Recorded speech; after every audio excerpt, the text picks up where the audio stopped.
Bonjour, il habite en Libye et fait partie de cette jeunesse qui a fait vaciller la dictature lors des printemps arabes. Pour Nizar Ibrahim, bâtir une société plus libre, c'est du concret. Il a donc décidé de mettre en place un centre libyen pour la liberté de la presse, un site internet qui alerte en temps réel des violations subies par les journalistes dans son pays. Pour renforcer son projet, Nizar a été invité par la France dans le cadre du programme Saphir Lab, coordonné par l'Institut français et Canal France International.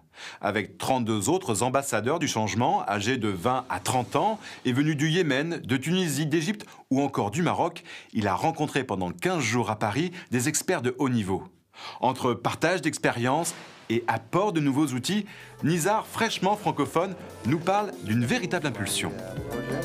D'être ici, c'était très intéressant de rencontrer des gens qui sont experts.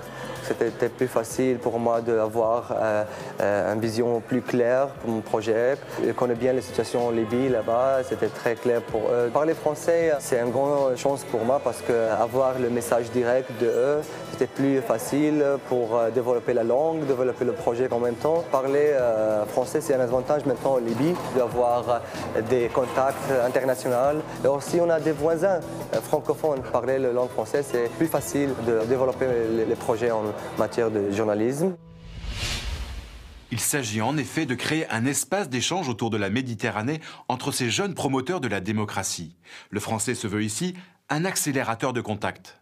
C'est aussi l'occasion pour la France de nouer des liens étroits avec ceux qui construisent un monde arabe nouveau, dynamique et innovant. Et sans doute de réviser les bases de sa diplomatie dans cette partie du monde.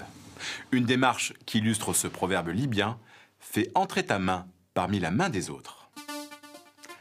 Allez, maintenant les événements majeurs à ne pas manquer, c'est l'agenda francophone.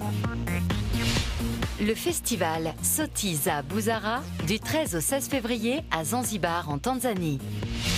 Du 14 au 21 février, le Festival international du film d'amour de Mons en Belgique. Le festival d'hiver, Festival international de théâtre étudiant du 17 au 20 février à Paris. Rendez-vous maintenant sur Internet pour en savoir plus, réagir ou encore apprendre et enseigner le français avec cette émission. Prochaine destination, la Flandre. D'ici là, bonne semaine à tous sur la planète francophone.